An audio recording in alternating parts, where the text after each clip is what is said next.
And welcome back to Coast. George Norrie with you. Dougal Fraser back with us, internationally renowned psychic, author, cosmic coach. He utilizes color therapy, clairvoyance, intuition, empathy, interior design, and practical advice to help people assess and attain their goals and dreams. He's a regular featured blogger for the Huffington Post and author of several books. He and Radley Valentine got together to put together Angels and Auras, Oracle cards. We'll tell you about that in a moment. Dougal, welcome back. Hey, George. Thanks for having me. So good to hear your voice. You too. How have you been? I've been really good. It's been an exciting couple of years. How have you been? All is good here, and the world is turned upside down, and hopefully one day we'll be able to get through it all, huh? It has indeed. It has indeed. It's certainly been a splash of cold water in the face for lots of us. You see auras, don't you? I do, yeah. When I hear the sound of someone's voice, I immediately start to see color and energy. Now, my perspective of that is that I'm seeing the aura and the soul body. The scientific community would say that I have something called synesthesia, where two senses in the brain overlap. But when I hear sound, I see color. Do different colors represent something different for that person? Absolutely. So, well, I mean, it's interesting. We all have sort of a personal relationship with color. One of the reasons I love it as a body of work, especially in the spiritual community, is that it's tangible. It doesn't matter what country you go to, what age you are. If I ask someone what their favorite color is, they have an answer for it. So people certainly have their own personal perceptions and meanings of colors. But as someone that's done nearly 10,000 readings, if not more, I started to sort of gather information and saw personality traits that would repeat themselves. And then even some scientific studies that are pretty fascinating where my definitions of color energy matched some research that has been done. So I think for a really long time, color has been an influence from marketing to spirituality and religion. It's a powerful tool. It's really, really incredible body of work. Dougal, do you ever see more than one color for an individual at the same time? Love that question, George. So if you think of things like numerology, right? If you do your numerology, everybody gets their life path number. Or with astrology, everybody knows their sun sign. That is a fixed system of work. With auras, your energy is constantly changing based on the topic, based on the environment. A new question comes up, a new color will come up. So a lot of people, when they get a reading from me, they really want to be one color, and they are not. We are multifaceted beings. We have one personality type with our family. We have one personality type in our business. So it will constantly evolve and change. What I will say is occasionally a color will lead. Like, for example, when I hear the sound of your voice, George, I see blue. Blue is the color of truth and wisdom. It's information. I always see stacks and stacks of books when I see blue because this person, forgive me for saying, is a little bit of an information junkie. You love information. You're going to research it. You're going to read 5 books about it. So I might see a personality color that sort of leads in a reading or when I'm connecting to someone, but there are various colors around us in any given moment. Is there a color difference between somebody who is good as opposed to somebody who is a bad person? That's kind of interesting. From the soul perspective, from an energy perspective, there is no good and or bad. It's vibration. It's energy. Colors do have what I call a shadow side, and everybody has an experience where they get a shadow moment with a color. You might be insecure. You might feel like your ego is leading. So if a color is leaning towards the shadow side, it will present itself as opaque to me. It's a little bit thicker. I can't see through it. Shadow side isn't necessarily a bad thing. It's not negative, but it does mean that we're getting some work done. You know, think of it like your vitamins. Think of it as like eating your greens. It's the nutrients. But I can't necessarily describe it as negative. It's more like you're working through something in that moment. Interesting take. Now, does everybody have an aura? Absolutely. Every living thing has an aura. Although here's the weird thing. I could wrap my head around the fact that I can see color and energy around living things. I see it around animals, I see it around people, I see it around plants, but sometimes I will see it around an inanimate object. And what I've learned to figure out is that's where psychometry comes in. Psychometry is, let's say you've got your grandmother's ring, right, and she wore it for years, and then you've worn it for a long time. That object can actually pick up energy, and intuitive can hold it and pick up the vibration. It's not really the life force of the object, but we leave imprints in a room. So you can walk into a room where people were giggling, and you might see energy in the room and feel it. You can walk into a room where people are arguing, and it will feel heavy and thick. So every living thing has energy, but then more importantly, we leave imprints in the world, which I think is interesting. It sort of helps us be accountable to how we treat people, how we behave, and how we move through life. John Zaffis, the paranormal expert, Dougal has been an expert in objects that have been possessed or are haunted or are just generally nice, like the grandmother's ring or something like that. But he contends spirits attach themselves to objects, just like you mentioned. Yeah, and so my thing is, like, I never use the word possession just because I'm, like, a little bit of a word nerd, and, like, that already comes at it from, like, sort of like an intense perspective. Yeah. So I would say there's imprints of energy. There's memories there. In the same way that if you pick up a photo and it reminds you of someone that you love so dearly, you're moved by emotions. Or in the same way, if you picked up a photo with someone that you've had challenges with, you may be haunted by them. But my job always as an intuitive is to try to play with language and see how we can come at it from a neutral perspective, because I want people to play with energy. Auras are fun. Everybody perceives energy. They may not think they're doing it, but we say things like, we have chemistry with each other, we had a great vibe, we connect. That's you connecting with energy. I'm just taking it a next level and starting to see that energy. Can you train people to see auras?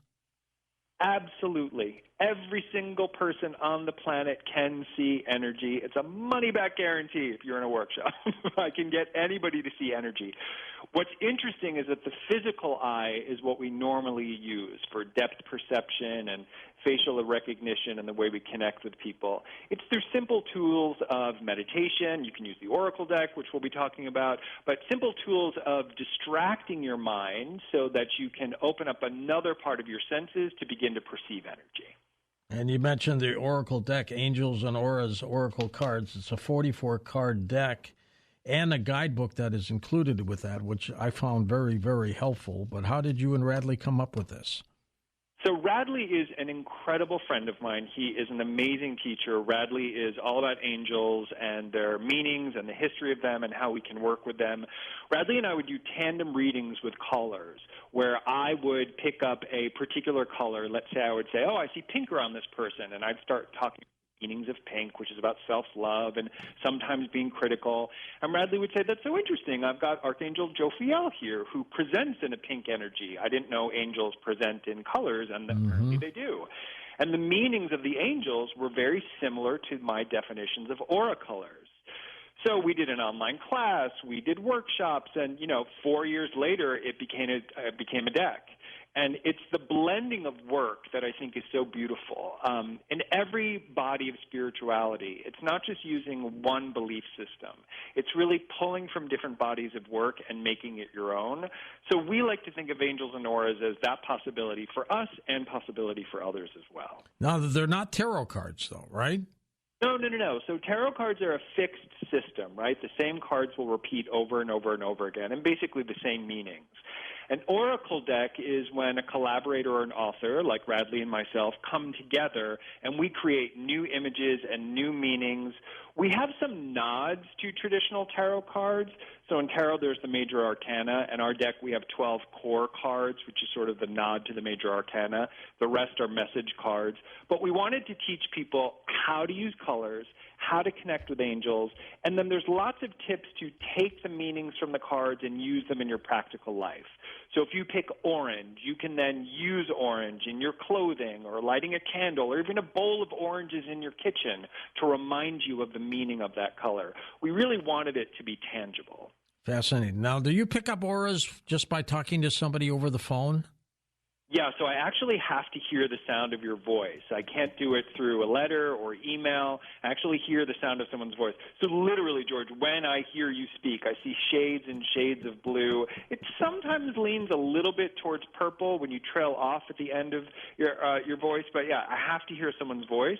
So often when we take calls tonight, which is my favorite thing to do, I will ask the caller to say their name 3 times for me. It doesn't have to be your actual name. You could say Scooby-Doo if you want, but I'm just listening to the sound of your voice, and that's how I see energy. And you'll be able to tell them about their aura and what it means. Absolutely. That's the job. That's fantastic. How, let's say somebody's standing up and you see their aura. How high out is it from their body? Is it an inch off the shoulders? Is it 2 feet? How? It depends on the person. So I talk about what's an expanded and a contracted aura. An expanded aura will fill the room. It will go beyond the walls, beyond the ceiling, beyond the floor. This is a very outgoing person. I might see that around a comedian or a performer who has to reach out, really connect with people. A contracted aura would be very, very close to the body. So it depends on the person. Traditionally, we want the aura to be sort of an oval in shape or a circle. Very rarely is someone's perfectly shaped like that. You know, we've all got issues or challenges. It's just like having a little knee pain or hip pain.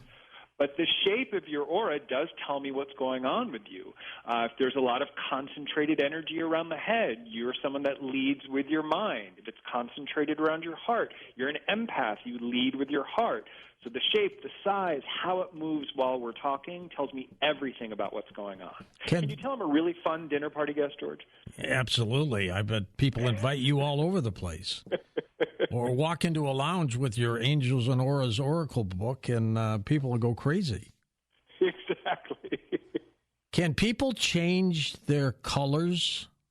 Yes, good question. So again, energy, the aura, is not a fixed system. So one of the things that I've learned through color energy is that you can invoke a color to naturally change who you are. No one ever believes me, but I'm a naturally shy person. I'm more of an introverted person. I see green around extroverted people. Writers, poets, speakers, a chef, a musician, they all emulate this energy of green. So when I need to stand up in front of a group of people, I will visualize green. I might wear the color green to shift or change that energy. Part of what I teach through my products and all of my classes and, you know, just in interviews like this is that if you need to shift your energy, you can visualize a color. You can surround yourself with that color to actually change your energy. And this is scientifically proven with certain colors as well. That is truly remarkable. If you don't see an aura on an individual, does that mean they're going to die? Yeah, it's a real problem. If we don't see an aura, we have hasn't happened yet. There's one color. This is always interesting to me, George. When I'm teaching people to see energy, we want to see the first layer of the aura. And there's this one sort of soft white color that people tend to have around their shoulders and their head. I think of this as sort of like the life force. Every single person, doesn't matter your age, it doesn't matter your religious belief system, it doesn't matter where you are from the planet, everybody seems to have that first layer of color, and that's sort of the soul. That's the part of us that radiates, that sparkles, that electric energy in us that knows that we're alive. So if I don't see color around someone, chances are their soul has moved on. Interesting. When somebody says, my favorite color is red or whatever, what does that mean? Yeah. So there's certainly like a belief system with that. I'm actually more interested in the color that someone doesn't like. If you like a color, you probably resonate with the meaning already. It'll be sort of comfortable for you, easy for you to integrate into your life. What I find really spicy, really curious, is if someone has a real aversion to a color, that's where we've got some real interesting information coming in, because that color is speaking to you. It's asking you to work with it a little bit, and something's going to come up from it. What are shadow messages that I noticed with the deck? Yeah, so shadow messages are, again, just like in auras, when the aura is opaque or a little bit thicker, it means the universe is asking us to pause and to think about this. So let's take blue. Your blue right now is pretty clear. I can see through it. So the wisdom, the honesty, the candor, or I'm gathering all this information, that comes really naturally to you. Okay. If it was opaque, it would be leaning towards the shadow side, which would be about like skepticism, fear, a little bit of anxiety. So if it's leaning towards the shadow side, there's something we need to work on. So we dig into it a little bit deeper. When we saw biblical pictures depicting Jesus, yes, we saw a halo around his head. That's correct. Was that the aura? I believe that is our first documentation of aura and energy, and most major religions have some version of that. That's exactly right. And so I tell people that if you look at especially like Italian Renaissance paintings, you can see that first layer that we were talking about. Sometimes it's gold, sometimes it's yellow. I actually find those bodies of work a little bit more accurate than some of those aura photographer cameras you see at psychic fairs or health expos. But yes, absolutely, you see it a lot in artwork. How was he able to, Jesus being, illuminate his aura where people could see it? So everybody can illuminate their aura. It's not just reserved for enlightened or deities. Think of it. It's the same thing when you walk into a party. You make a choice. Do I want to be outgoing? Do I want to connect with someone? Or do I want to feel shut down and closed? Our thoughts shift our energy. There's a very basic belief system that energy follows thought and thought directs energy. So right now, I'm trying to be open and friendly and calling upon the teacher part of my being. So every single person does this. We do it on a first date. We do it in a job interview. When you invoke a part of your consciousness, you literally begin to shine. How can somebody who is, let's say they're evil, what would their aura look like? It's interesting. I would never use the word evil. If I've ever felt someone that was heavy or negative, more of a feeling I would get. I might feel like a chill in the back of my spine or like in the back of my neck. But, the soul doesn't reflect evil. It just doesn't exist in the world of light. Evil to me is like addiction, hatred, bigotry, racism. It presents in that way. It doesn't present from a soul perspective. It is fascinating. Angels and Auras Oracle, where do you get these? So you can get these on Amazon. They just came out on October 31st. They're really, really beautiful. For people that are interested in seeing energy, you can let the energy speak to you through the cards, meaning the colors will come up. You can learn about color and energy. They'll be in metaphysical bookstores or major retailers, but Amazon is probably a great place to go right now. You can actually go to aaoracle.com. We have some freebies for people that register and buy through that website. We're talking with Dougal Fraser. In a moment, Radley Valentine is going to join us, a specialist in angels. We'll talk about that. Then in our last hour of the program tonight, we'll open up the phone lines where Dougal will be able to give you readings. Bradley said he will give us readings as well, but you can ask him questions about angels. And Bradley truly is an expert on the angelic realm, isn't he? He is an incredible person. And not only that, he's just a good guy. I guarantee everyone will adore him. Fantastic. Dougal, how did you get involved in all this? It's funny. When I was standing in the crib, my parents used to say that I saw color and energy around people. My mother was fascinated by it and took me to Lilydale in upstate New York, a spiritualist community. My dad was freaked out and took me to the doctor and kept getting my eyes checked because they thought there was something wrong with me. So I had a real divide. Which is always a safe thing to do in the beginning. Absolutely. But I was very lucky. My parents encouraged me to talk about it. I bought my first deck of tarot cards when I was 8, and this has always been a natural way of life for me. Would you always tell your friends you saw colors around them? Yeah, I was not the most popular kid on the playground. But the truth is also I had a lot of pain in my life. My sister had cancer when I was young in high school, so the idea of the afterlife was sort of in the household. So reading books about near-death experiences and tarot cards, I was just very, very interested in anything beyond the physical world. What color is around you?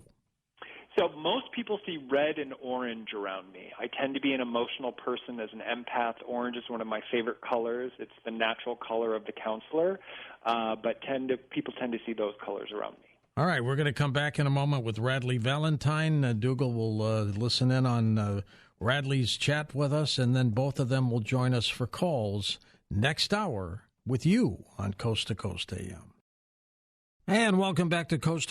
George Norrie with you. Radley Valentine is an author with an amazing way of making complicated topics easy to understand. He delivers angel messages and training with compassion, integrity, and a refreshing sense of humor. Radley loves to show people how they can make powerful changes in their lives and has created a full range of insightful, informative, entertaining spiritual tools, including tarot and oracle card decks, as we've been talking about with Dougal, books, and numerous certification courses. Radley, welcome to the program. Hey, George, how have you been? I'm fine. Looking forward to this. How are you? I am very well. Excited to be with you here again. We're going to have some fun here, my friend. How did the connection with angels begin for you? Oh, gosh. That started when I was 5 years old. And I had my first experience with an angel that wound up being my guardian angel for my entire life. And this experience happened to me when I was very young. I was awakened in the middle of the night to be alerted to an emergency that was happening across the street. And I was very fortunate to have a mother that was very understanding about this kind of thing and didn't freak out about it and just encouraged it as I was a child and as I was growing up. And so it stuck with me. Are we all assigned a guardian angel? Absolutely. In fact, for those people who believe in reincarnation and the continuation of the soul through many different lives, our guardian angels actually join us from lifetime after lifetime after lifetime. This provides them with incredible insight into the reasons for why we do certain things and why certain behaviors affect us the way they do. And so having a close and personal relationship with your guardian angel allows you to have that insight fed back to you from these dear beloved messengers from God that follow us throughout our lives and create a sense of unconditional love. One of my favorite movies, Radley, is It's a Wonderful Life with Jimmy Stewart. Yes, of course. With the angel that came back and saved him, and that whole process of how that angel came down, jumped into the river to pretend he was drowning, so Jimmy Stewart could pluck him out and save him, was truly amazing. Do they work that way? They actually do. I mean, it's an old saying that many have entertained angels unaware, and it is a true thing. Most of the times, though, guardian angels do not take a physical appearance with us. They are with us in the ethereal sense. They are pushing and guiding and loving us towards choices that lead us towards life transformation and joy. However, when needed and in times of great emergency, they can take a physical form and show up in our lives to give us the nod and push that we might need, that we might not have been awake to if we were distracted by day-to-day life. Interesting, though. Dougal was talking about the aura end of the Angels and Auras Oracle deck. What about the angel portion? Tell me about that. Of course. So there's two different kinds of angels that most people work with. One of them is the archangels. There are many different systems for that. The system that I work with is a system of 15 different archangels.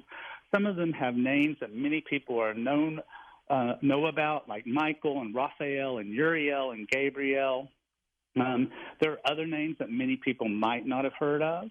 But this is a great concept. It's kind of a very sexy concept, and I don't mean in a physical sense, but as an idea.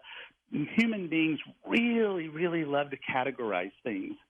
They really love that whole idea that, hey, Michael is about safety and protection, and Raphael is about physical healing, and Uriel provides us great epiphany, and Gabriel creates a motivation and creativity. We like that as human beings, and so it's kind of a sexy concept. I'm a big proponent, however, of guardian angels as well. Guardian angels are the unsung heroes. They're with us day in, day out, 24/7. They are dedicated to us and solely us. There is nobody on planet Earth that is having an existence that does not have guardian angels to support them and protect them. It always breaks my heart when I hear somebody say something along the lines of, oh, I used to have guardian angels, but I sent them away. That's a human construct. It simply does not happen. These are beings that are messengers from the divine, and they are pure love. You cannot upset them. They do not have egos, and you cannot send them away. There are 8 billion people on this planet, Radley. Do they all have a guardian angel, and how do they split their time between all these people? Well, George, it's like the divine is all-powerful. I mean, it's like we as human beings, it's very difficult for us to be able to sense the incredible vastness of source, divine, God, whatever word you want to use. We can't put that in a box. Because if we do, then suddenly we limit God. We limit the very concept of the thing that we have decided is unlimited. And so to say that God is incapable of creating guardian angels for 8 billion people simply doesn't make sense from the standpoint of a divine creature that is loving us and creating the entire universe. That is supreme power. That is supreme love. And it knows no bounds, and therefore there can be no limit to the amount of guardian angels or souls that are present throughout the cosmos. You say that angels are present in certain colors. Tell us a little bit more about that. Yeah, so the archangels tend to resonate to certain frequencies that vibrate into color. I like to think of this as a prism. If you put sunshine onto a prism, it breaks into many different colors. So let's think about Source, Divine God, as being that sunlight. And so when that sunlight hits the prism, it breaks out into blue, into gold, into pink, into green, these being elements of the divine itself. And so Archangel Michael, for example, breaks into sapphire blue. And that is the element that is of the divine that is specifically towards protection, safety, life purpose. It's not the entirety of the divine. It is a ray of light that represents an element of the divine. And so the archangels basically take that magical energy of the source of all that is and create all these different vibrations of color. And those vibrations of color resonate to the kinds of ways in which the archangels can assist us in our daily lives.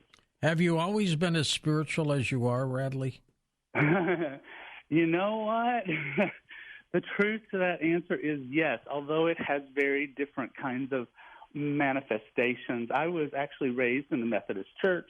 My mother was the administrative assistant to the bishop of the United Methodist Church. And so I started in that way. It wasn't until I was in my 20s that I started to realize that traditional religion wasn't really going to be the vibration that worked for myself. It just didn't feed my soul. But the thing that had stayed with me, whether I was 5 years old or I was very much embodied in the church in my teens and 20s, was angels. The thing about angels that is so magical is nearly every single major belief system on planet Earth believes in angels. They may call them different things, but it is an ever-present fiber through the fabric of the belief system of planet Earth. And I stuck with that. It never left me. Now, when we start taking calls next hour, Redley, Doug Dougal is going to talk about the auras of the individual, and he wants them to mention their name 3 quick times to him. In terms of your role, how do you want to handle your calls? Well, the way that I like to work is for people to give me some sort of idea about what it is that they are interested in. I am absolutely happy to just go cold if that's what they want. But one of the things that I tell people is ask a vague question, you may get a vague answer. So ask me something specific. But if that's not comfortable, because not everybody wants to get on, a national coast-to-coast radio station and air what's on their minds, that's okay. We can pull cards, and I can get messages from angels, and we will give them a message that hopefully will translate to them either tonight or in the morning when they wake up. So if they say to you, I want to hear from my angel, and here's my question, you could do something like that? Absolutely, we can do that. Okay, so folks, when you make your calls, we've got 2 people that are going to take your calls next hour. Dougal Fraser, Radley Valentine. Dougal will handle colors and auras, and Radley will handle angelic questions, and you can ask him direct questions. It's fascinating. And again, this started for you. How old were you when you started? 5. I was 5 when this all started. It wasn't really until I was in my mid-20s where I just fully went, as we would say in the South, whole hog on the whole thing. Yeah. But it was weaving in and out. And my mom loved angels. Now, not in the same way I did. She had her little coffee mug that said, have you hugged your angel today? And her bumper sticker that said, never drive faster than your angels can fly, and her angel brooches. that for me it was something more profound and more literally of the moment, to be speaking to angels, to be aware of their presence, and to kind of be the boy with something extra. I knew when people were lying, and I knew who was calling on the phone, and this was back when what you had was a little twisty-tied cord on the phone that reached 25 feet. So there was no caller ID. That's right, in those days for sure. Now, this is your 10th deck. What makes this one, Angels and Auras, so different? Oh, gosh. For starters, the most amazing Dougal Fraser. I mean, meeting Dougal was not just bringing a new person into my life to be a teacher and also a peer to work with. This was about bringing a true soulmate of a best friend. And so it was this wonderful opportunity to work with somebody else. It was his first card deck. His energy, his enthusiasm was absolutely vibrant. It was contagious. And just to also be able to do something that nobody had done before. Nobody had mixed auras and angels together. Nobody had put messages in cards that were upside right, and the messages were literally written upside down. And so it was just this beautiful way of taking his peanut butter and my chocolate and making a fabulous confection. Their websites are linked up at coasttocoastam.com. One of the books includes Your Life in Color, and we're talking about their Angels and Auras Oracle cards. It's a 44-card deck, and it's got an incredible guidebook. The guidebook is very important, Radley, isn't it? I think it really is. And in particular, this guidebook is important because we are mixing two disciplines. And so there are the people that are very familiar with Dougal's genius when it comes to color, and there were people who were very familiar with my concepts from the standpoint of the angel philosophies that I work with. But we've got a lot of people who are crossing over. We've got these people who are like, oh, I'm buying this because it's Radley's, but I don't know nothing about no color. And we've got the people who are buying from Dougal's side who are like, what's an angel? Well, probably not really that. But we've got that mix of people. And then you've got the people who basically maybe have never bought an oracle card deck at all. Maybe they don't realize that this is a way to get connections direct from source, from God, that are messages that are meant to bring you love and joy and transformation in your life. And so those people, that guidebook is really important, and it's a great way to be able to do readings for yourself. Absolutely. And those of you calling in, I'm going to make it easier for you so you don't have to distinguish and pick whether you want Dougal or Radley. I'm going to let you talk to both of them. So what we'll do is we'll handle Dougal or Radley first, and then we'll have the second person talk to you second. But you'll get basically two results from one call. How about that, Radley? That'll work. Yeah, we call it tag teaming. Yep, it works indeed. And I had mentioned to Dougal where you get the Oracle kit, but I'll do that for you again as well. Where do you get it? Where do you get the card deck? Yep. Oh, yeah. Well, you can go to aaoracle.com and get the deck, and also get a whole bunch of free stuff that we are giving to people to help them to learn how to use the deck. And you can also go to radleyvalentine.com, or you can visit any major bookseller, and you will find them there for sure. Did you ever meet an angel you didn't like? Wow. No one's ever asked me that. So I'm a human being, and so there is one archangel that was not what I was expecting. Uh-huh. He's a lovely, lovely angel. He is the bringer of peace, but he's kind of a counselor. He's sort of like the counselor of the angelic realm. And at that particular moment when I was doing the work that was getting messages from Shamuel, I wasn't in the mood to be counseled. So it was sort of like being an unanticipated visit to the psychiatrist's couch.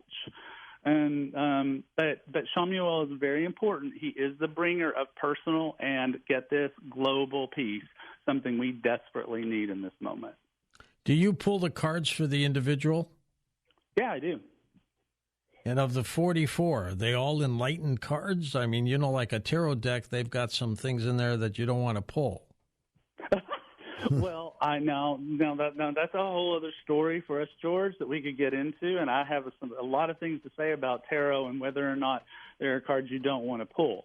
However, in this particular deck, there are 44 cards to be read upright. Those same 44 cards can be read reversed, inverted, or upside down. That means there's literally 88 messages, 88 possibilities in this deck. And some of them are what Dougal likes to call shadow messages.